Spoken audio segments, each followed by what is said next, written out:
कैसे हैं आप लोग। तो जैसे कि आप लोग को बता दिया गया था पिछले वीडियो में कि ये विधि नाम से एक लेक्चर सीरीज़ स्टार्ट हो रही है, जिसमें कि पॉलिटी कराई जाएगी 20 मिनट्स में। हाई यील्डिंग टॉपिक्स है जहाँ से क्वेश्चंस लगातार आ रहे हैं। तो ये एक बाइलिंगुअल सीरीज़ होगी जिसमें कि इंग्लिश में मटेरियल प्रोवाइड होगा प्लस हिंदी में एक्सप्लेन किया जाएगा लेमन लैंग्वेज में। तो जैसे कि आप लोग अक्सर क्वेश्चंस आते हैं बट कहीं ना कहीं वो हम भूल जाते हैं या आप अटेम्प्ट नहीं कर पाते या गलत हो जाते हैं, तो उन सब चीज़ों को ध्यान में रखते हुए ये वाली सीरीज़ स्टार्ट की गई है। तो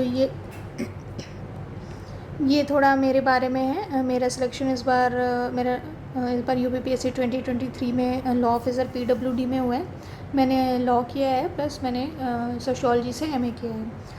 और आप लोग सिविल वाला टीम ज़रूर ज्वाइन करिए। सिविल वाला चैनल टेलीग्राम का लिंक डिस्क्रिप्शन में दे दिया जाएगा।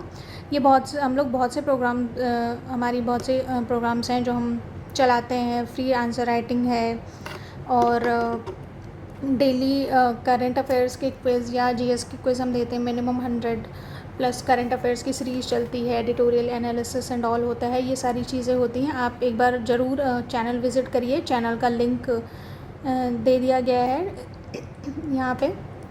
और जो टीम है सिविल वाला की वो हाईली क्वालिफाइड है। हम लोग जितने भी एडमिन्स हैं सिविल वाला के वो इन्होंने मल्टीपल मेंस दे रखा है, मल्टीपल इंटरव्यूज़ दे रखे हैं। बहुत कई एडमिन्स ने क्वालिफाई भी कर रखा है। तो आपको हर तरीके की हेल्प इधर मिलेगी।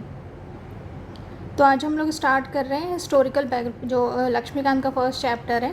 आई वुड सजेस्ट कि आप लोग अपनी बुक्स भी साथ में रखें जिससे उसमें टिक करते जाएं कि कौन कौन सा टॉपिक, कौन कौन सी लाइन आपको पर्टिकुलर ज़्यादा ध्यान देनी है, कौन कौन से टॉपिक्स हैं जिस पे ज़्यादा ध्यान देने हैं। तो आई वुड सजेस्ट कि आप साथ में रखो।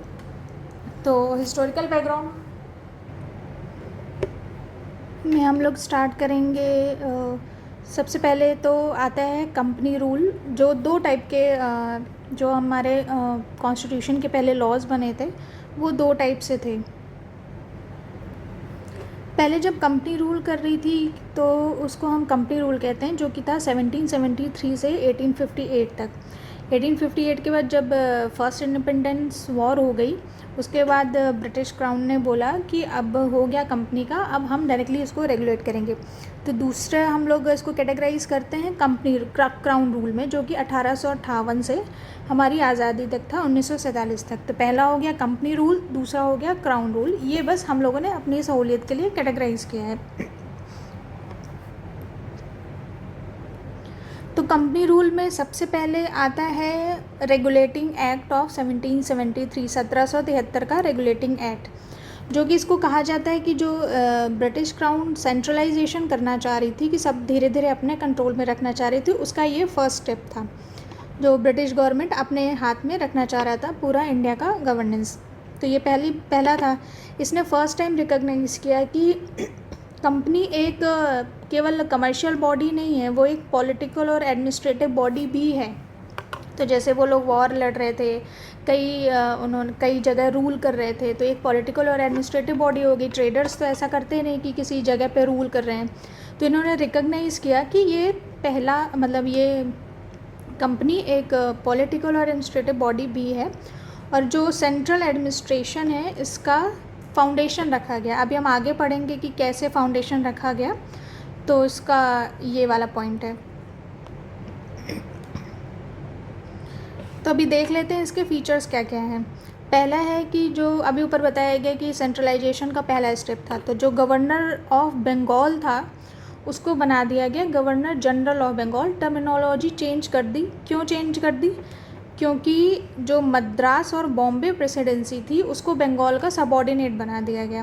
पहले कई पावर्स थी बंगाल और मद्रास और बॉम्बे के पास, बट अभी हर काम गवर्नर जनरल ऑफ बंगाल से पूछ के होगा। और इसको एक 4 मेंबर की एग्जीक्यूटिव काउंसिल दी गई कि ये एग्जीक्यूटिव काउंसिल आपकी, आप इनसे सलाह मशवरा करके आप काम करना। तो पहला इंपॉर्टेंट पॉइंट ये हो गया। और कौन थे हमारे first governor general of Bengal? Warren Hasting.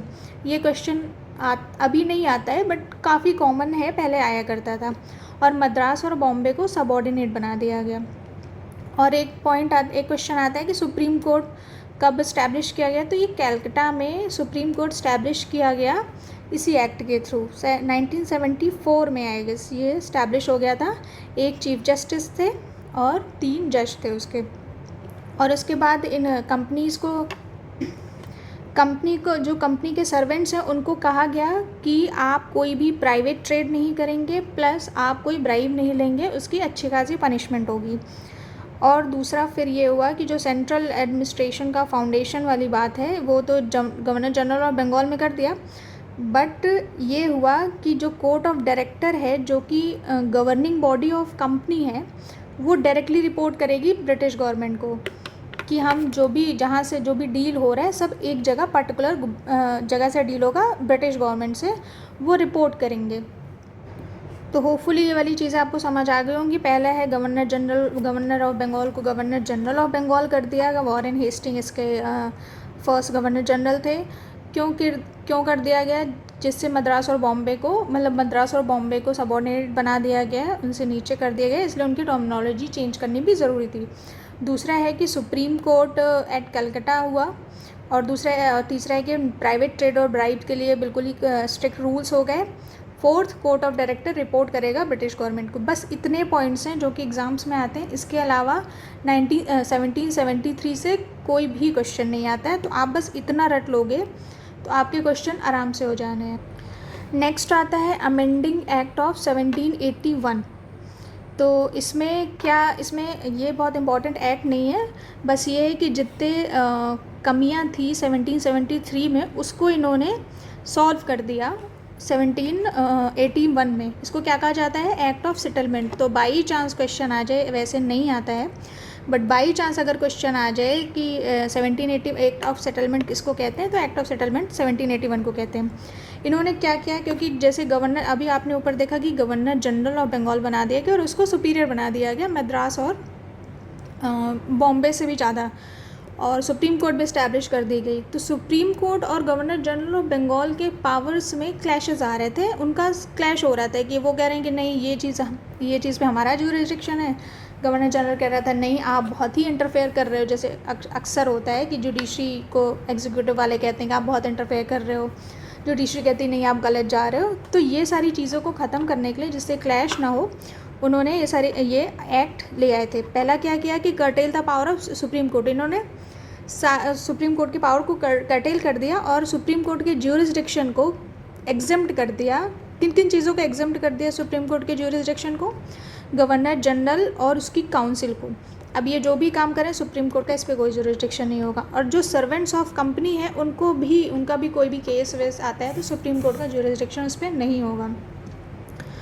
और जो रेवेन्यू मैटर्स होते हैं उस पर भी सुप्रीम कोर्ट का ज्यूरिसडिक्शन। बस यही वो पावर क्लैश हो रहा था, इस वजह से ये वाला एक्ट आया। और एक और चीज़ की गई कि जो पर्सनल लॉज होंगे हिंदूज़ का हिंदू लॉ, मुस्लिम्स का मुस्लिम लॉ, बाकी जितने पर्सनल लॉज हैं वो सुप्रीम कोर्ट एडमिनिस्टर करेगा। दैट्स इट, इसमें बाकी कुछ भी नहीं है इम्पॉर्टेंट, बस इतना सा। नेक्स्ट इम्पॉर्टेंट एक्ट है पिट्स इंडिया एक्ट ऑफ 1784। इससे कई क्वेश्चंस आते हैं, तो इसको ध्यान से आप लोग करिएगा। पहला क्या किया कि इन्होंने 2 बॉडी बना दी। एक बना दी कोर्ट ऑफ डायरेक्टर्स की, जो कि कंपनी का केवल कमर्शियल मैटर देखेगा। दूसरी बॉडी इन्होंने बना दी, ये कोर्ट ऑफ डायरेक्टर्स ऑलरेडी थी, इन्होंने एक और बॉडी ऐड कर दी, बोर्ड ऑफ कंट्रोल की, जो कि देखेगा पॉलिटिकल मैटर। अभी जैसे काम भी बट जाए, बाकी क्लैशेस भी ना हो, तो इन्होंने 2 बॉडी बना दी। अभी आपको याद कैसे रखना, क्योंकि कन्फ्यूज़न होती है कि बोर्ड ऑफ कंट्रोल कमर्शियल देखेगा या कोर्ट ऑफ डायरेक्टर देखेगा। तो आप ये देखना कि कंपनीज़ में डायरेक्टर्स होते हैं तो वो देखेगा कमर्शियल बॉडी, और तो फिर अभी ये कंपनी वाला देख लोगे तो बोर्ड ऑफ कंट्रोल पॉलिटिकल होते हैं, ये अपने आप समझ आ जाएगा। और इन्होंने रोल्स अलग अलग कर दिए, यही है डिस्टिंग्विश द रोल, जिससे कि कोई क्लैश ना हो, कोई ओवरवर्क ना हो जाए। इस वजह से इसको ये क्या कहा गया, सिस्टम ऑफ डबल गवर्नमेंट। देखिए 2 जगह से वो चीज़ें गवर्न हो रही इंडिया में। पहला तो कमर्शियल अलग हो रहा है और पॉलिटिकल अलग हो, तो इसको सिस्टम ऑफ डबल गवर्नमेंट कहा गया। और कंपनी की टेरिटरी को इस वाले एक्ट में आता है कि कंपनी की टेरिटरी को फर्स्ट टाइम ब्रिटिश पोजेशन कब कहा गया है, तो 1784 में कहा गया। ये इंपॉर्टेंट पॉइंट है, इसको याद कर लीजिएगा। और ये भी कहा गया कि जो ब्रिटिश गवर्नमेंट है उसका सुप्रीम कंट्रोल है कंपनी की तरफ। देखिए फर्स्ट 1773 से सेंट्रलाइजेशन शुरू हुआ था और कोर्ट ऑफ डायरेक्टर उसको रिपोर्ट कर रहा था ब्रिटिश गवर्नमेंट को। वही वाला सीरीज़ है कि धीरे धीरे ये कंपनी को पूरी तरीके से कंट्रोल में ला रहे हैं, क्योंकि उधर भी न्यूज़ आती थी कि कंपनी ने ये कर दिया वो कर दिया, मतलब गलत सही, तो इस वजह से ये ऐसा कर रहे हैं। इस एक्ट में इस 4 पॉइंट के अलावा 3 पॉइंट के अलावा कुछ नहीं है। System of double government, court of directors, company की टेरिटरी ब्रिटिश पोजीशन और ब्रिटिश गवर्नमेंट को सुप्रीम, मतलब ब्रिटिश गवर्नमेंट का कंट्रोल हो गया, सुप्रीम कंट्रोल हो गया ओवर कंपनी। दैट्स इट, इतना ही है इसमें, इससे ज़्यादा आपको करने की ज़रूरत नहीं है। नेक्स्ट अब आता है चार्टर एक्ट ऑफ 1793। तो इसमें क्या किया गया कि गवर्नर जनरल को अभी हो रहा था कि मुझे थोड़ी और पावर चाहिए, तो इन्होंने गवर्नर जनरल को थोड़ा और पावर दे दी और सेंट्रलाइज कर दिया। कैसे कर दिया? बिकॉज मद्रास और बॉम्बे ऑलरेडी सबऑर्डिनेट हैं सुप्रीम कोर्ट को, कई जगह सुप्रीम कोर्ट के ज्यूरिसडिक्शन से कई जगह इनको एग्जेम्पशन मिल गया, तो ऑलरेडी सेंट्रलाइजेशन की तरफ जा रहे हैं। और क्या किया, इसमें इंपॉर्टेंट क्वेश्चन क्या आता है कि जो ट्रेड मोनोपोली है वो 20 ईयर्स के लिए बढ़ा दी गई। जैसे कंपनी ईस्ट लंदन की, इंग्लैंड की कई कंपनीज, सारी कंपनीज यहाँ ईस्ट में ट्रेड नहीं कर सकती थी, केवल ईस्ट इंडिया कंपनी को मिला था ट्रेड करने का, तो वही मोनोपोली और आगे बढ़ा दी। ये क्वेश्चन आता है। और एक और बहुत इंपॉर्टेंट क्वेश्चन जिससे बनता है कि जो जो मेंबर्स बोर्ड के मेंबर्स हैं, सेंट्रल बोर्ड के मेंबर हैं,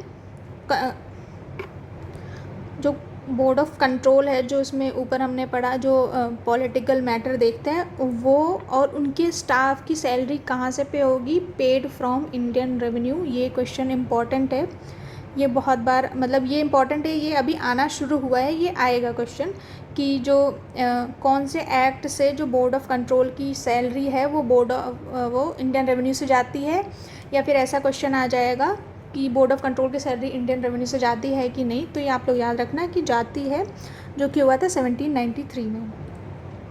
अभी उस 1793 के बाद नेक्स्ट आता है 1813। ये भी बहुत इंपॉर्टेंट है, इससे भी बहुत क्वेश्चन बनते हैं। पहला क्या इन्होंने इम्पोर्टेंट किया था कि इन्होंने जो ट्रेड मोनोपोली थी ईस्ट इंडिया कंपनी की, उसको एबॉलिश कर दी। किसमें केवल छोड़ी कि आप टी में एक्सक्लूसिवली आप ट्रेड कर सकते हो और विद चाइना। अभी आगे देखेंगे तो इधर भी हट जाएगी। अभी 1813 है, तो ये क्वेश्चन आता है, कॉमन है बट आता है। दूसरा क्या हुआ कि अभी जैसे धीरे धीरे पोजीशन के पढ़ रहे थे कि अभी कंपनी के पोजीशन ब्रिटिश पोजीशन कहे जाएंगे, ये वो, अभी इन्होंने नेक्स्ट कर दिया कि जो कंपनी की टेरिटरी हैं उसको क्या कहा जाएगा कि जो ब्रिटिश क्राउन की सोवरेनिटी है वो कंपनी की टेरिटरीज़ पे लागू होंगी। मतलब अभी वहाँ जो भी रूल्स होंगे, जो भी कुछ किया जाएगा वो ब्रिटिश क्राउन के अंडर किया जाएगा, ये अभी कंपनी रूल नहीं होगा। थर्ड क्या इम्पोर्टेंट था कि इन्होंने क्रिश्चियन मिशनरी अलाउ कर दी थी। वैसे तो था कि हेल्प करने के लिए and all, but we all know कि मिशनरीज़ वगैरह का काम क्या होता है, तो कन्वर्ज़न के लिए, बाकी मतलब मिशनरी का काम होता है अपने रिलीजन को फैलाना, तो ये वाली चीज़ थी इन्होंने की थी। वैसे ही आए थे एजुकेशन एंड ऑल के लिए, बट कहीं ना कहीं हिडन एजेंडा वो भी होता है। दूसरा क्या किया है कि इन्होंने बोला कि वेस्टर्न एजुकेशन का आप स्प्रेड करो, आप फैलाओ। और प्लस ये पॉइंट लक्ष्मीकांत में नहीं दिया हुआ है, बट इन्होंने 1 लाख रुपए दिया था एजुकेशन के लिए। ये इम्पॉर्टेंट पॉइंट है, ये आता है। और दूसरा इम्पॉर्टेंट पॉइंट कौन सा है कि जो लोकल गवर्नमेंट है उसको पावर दी गई कि आप छोटे मोटे टैक्सेस इम्पोज कर सको। तो पहला पॉइंट है कि मोनोपोली, ट्रेड की मोनोपोली हटा दी एक्सेप्ट एंड विद चाइना। और ये वाला पॉइंट तो आप यूजुअल है, आप चाहो तो याद करो, चाहे तो रहने दो। बट ये क्रिश्चियन मिशनरी वाला, western education, 1 lakh for education, और लोकल गवर्नमेंट का इम्पोज ऑफ टैक्स, ये इंपॉर्टेंट पॉइंट है। इसके अलावा इस एक्ट से कहीं नहीं आता, कुछ नहीं आता है। फिर उसके बाद नेक्स्ट आता है चार्टर एक्ट ऑफ 1833। इसमें भी काफ़ी इंपॉर्टेंट हुआ, बिकॉज यहाँ पे फाइनल स्टेप टुवर्ड्स सेंट्रलाइजेशन था जो 1773 से स्टार्ट हुआ था। इसमें क्या हुआ अभी देखते हैं कैसे वो हुआ। जो गवर्नर जनरल ऑफ बंगाल थे उनको गवर्नर जनरल ऑफ इंडिया बोलने लगे, टर्मिनोलॉजी चेंज कर दी इंडिया। पहले कौन थे? बेंटिक, ये सबको पता है, कॉमन क्वेश्चन है बट रट लीजिए, आता है। इन्होंने जो बॉम्बे और मद्रास की लेजिस्लेटिव पावर थी उससे पूरी तरीके से कम्प्लीटली हटा दिया कि अब जो भी लॉ बनेगा वो केवल गवर्नर जनरल ऑफ इंडिया बनाएंगे, आप नहीं बना पाएंगे। गवर्नर जनरल ऑफ इंडिया को, बेंटिक को एक्सक्लूसिव पावर दे दी पूरे इंडिया के लिए लेजिस्लेचर मतलब लेजिस्लेट करने का। फिर इसको वही है कि फाइनल स्टेप पर टुवर्ड सेंट्रलाइजेशन कहते हैं, बिकॉज ऐसी ऐसी चीज़ें हुई हैं। नेक्स्ट है कि जो 13 में केवल टी और चाइना पे छोड़ी थी, यहाँ पे उन्होंने कम्प्लीटली ख़त्म कर दी कि अब कंपनी कमर्शियल बॉडी नहीं है, अब प्योरली एडमिनिस्ट्रेटिव बॉडी की तरह काम करेगी। और कंपनी की टेरिटरी को क्या कहा जाएगा, in trust for his majesty his air and successor, कि अब जो कंपनी की टेरिटरी है वो क्राउन के पास सीधे ट्रांसफ़र हो गई है। और एक इम्पॉर्टेंट जो बहुत इम्पॉर्टेंट होता है, ये क्वेश्चन अभी मतलब क्वेश्चन बहुत आता है, कन्फ्यूज़न क्रिएट करता है कि इंट्रोडक्शन ऑफ ओपन कंपटीशन हुआ था फॉर सिविल सर्वेंट्स, बट ये ऐसा नहीं हुआ था, अटेम्प्ट हुआ था 1833 में अटेम्प्ट हुआ था ओपन कंपटीशन का सिविल सर्वेंट्स में, बट ये प्रपोज़ल रिजेक्ट हो गया था। तो ये चीज़ याद रखिएगा। 33 में जैसे आपने उड़ा के देखा तो हाँ, introduction of system of open competition देख लिया, आपने ये नहीं देखा अटेम्प्ट हुआ था प्लस रिजेक्ट हो गया था। ये क्वेश्चन इंपॉर्टेंट है, ये आता है। और बाकी 33 से इसके अलावा और नहीं आएगा, तो आप ये रट लेंगे, 33 कंप्लीट हो जाएगा, ज़्यादा वो नहीं है, टफ नहीं है। अभी ये जो कंपनी रूल था उसका लास्ट एक्ट है, चार्टर एक्ट ऑफ 1853, ये कंपनी रूल का लास्ट है। इसमें क्या क्या कि जो लेजिस्लेटिव पावर है प्लस एग्जीक्यूटिव फंक्शन है जो गवर्नर जनरल का, वो सेपरेट कर दिया, क्योंकि ऑब्वियसली लेजिस्लेटिव और एग्जीक्यूटिव अलग अलग होने चाहिए, वर्कलोड एंड ऑल। टेरिटरी भी इनके पास बहुत ज़्यादा हो गई थी, इन्होंने सारी कैप्चर कर ली थी। वो जो पॉलिसी ऑफ लैब्स और माल गवर्नेंस, इन सब को लेके इन्होंने सब्सिडरी अलायंस, इन्होंने बहुत ज़्यादा टेरिटरी एक्वायर कर ली थी, तो फंक्शन ऑब्वियसली एक काउंसिल से नहीं होता, तो इन्होंने अलग अलग कर दिया। तो लेजिस्लेटिव काउंसिल में इन्होंने 6 मेंबर्स रखे, गवर्नर जनरल प्लस 6 मेंबर्स, जो कि लेजिस्लेटिव काउंसिल कही जाती। इसको मिनी पार्लियामेंट कहा जाता है, क्योंकि अभी ये एक्सक्लूसिव जैसे आज की डेट में पार्लियामेंट में और एग्जीक्यूटिव का अलग अलग फंक्शन है, उसी टाइप से था, इसलिए इसको मिनी पार्लियामेंट कहा जाता था। प्लस वो जो अटेम्प्ट हुआ था 1833 में, उसको अब हो गया 53 में, ये open competition for civil services हो गया। कोवेनेंटेड सर्विसेज जो थी उसमें इंडियंस भी अलाउड थे ओपनली। इस वजह से ये जो 1853 का आया था, इसमें बैठी मैकॉले कमेटी 1854 में। 1854 में इन्हीं चीज़ों को लेके रूल्स रेगुलेशंस के लिए मैकॉले कमेटी बैठी 1854 में। और यहाँ देखिए इन्होंने जैसे ऊपर प्योरली एडमिनिस्ट्रेटिव बॉडी बना दी 33 में कंपनी को, बट इन्होंने कंपनी का रूल एक्सटेंड तो किया, जैसे हर बार 20 ईयर्स कर रहे थे, बट इन्होंने इस बार विदाउट स्पेसिफाइंग द पीरियड कि अभी ये कंपनी का था कि अभी ये कभी भी हटाए जा सकते हैं, इनको completely British government British crown over power कर लेगी। तो इन्होंने एक्सटेंड तो कर दिया कंपनी रूल कि हाँ ठीक है, हमारे मतलब in the trust of British government आप रूल करो, बट कब तक करोगे ये कोई गारंटी नहीं है। प्लस इन्होंने एक चीज़ और की थी, इसमें बहुत इम्पॉर्टेंट है, ये क्वेश्चंस आता है कि local representation of Indian legislative council. जो लेजिस्लेटिव काउंसिल ये जो ऊपर बनाई हुई थी, ये वाली 6 मेंबर्स लेजिस्लेटिव काउंसिल जो मिनी पार्लियामेंट था, उसका ये किया कि लोकल रिप्रेजेंटेशन भी होना चाहिए। तो जो 4 लोग थे आउट ऑफ 6 मेंबर्स, जो 4 थे वो इधर से लिए गए, मद्रास से लिए गए, गवर्नर जनरल ने खुद चूज़ किए थे, बॉम्बे से लिए गए, बंगाल से लिए गए और आगरा से लिए गए। ये क्वेश्चन आ सकता है कि कहाँ से वो जो 4 मेंबर्स थे, जैसे 3 ये दे देगा, ये आगरा की जगह कुछ और दे देगा कि गुजरात, या मतलब गुजरात तो उस टाइम नहीं था, बट कुछ भी नॉर्दर्न प्रोविंस, ये सब ऐसे करके पंजाब, ये सब दे सकता है। तो आप ये चीज़ ध्यान रखिएगा। तो इसमें बस इतने पॉइंट्स हैं कि मिनी पार्लियामेंट वाला क्वेश्चन है कि मिनी पार्लियामेंट बना था, प्लस ओपन कंपटीशन, ये बहुत इम्पोर्टेंट है। और ये एक्सटेंडेड द रूल, ये बहुत ही कॉमन हो गया है बट ठीक है। और ये लोकल रिप्रेजेंटेशन वाला। तो कंपनी रूल में बस इतने एक्ट्स आते हैं, और इन सारे एक्ट्स में ये जैसे इसके 3 पॉइंट है, 4 पॉइंट है, इसके अलावा आपके क्वेश्चंस कहीं से नहीं आते हैं, स्पेशली यूपी पीसीएस में। आईएएस में भी क्वेश्चंस बनते हैं बट उनका क्वेश्चन का पैटर्न अलग होता है कि एक ही 2-3 सेंटेंस दे देते हैं, तो 1 और 2, 1 2 1 2 3 इस टाइप से।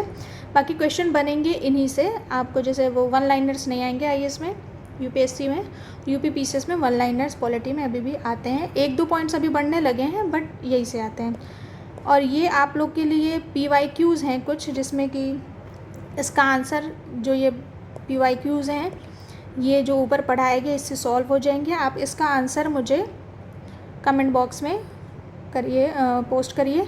और आप लोग सिविल वाला चैनल ज़रूर ज्वाइन करिए। इसका टेलीग्राम लिंक इधर दिया हुआ है, प्लस डिस्क्रिप्शन बॉक्स में भी दे दिया जाएगा, तो आप लोग को हेल्प मिलेगी। Thank you so much.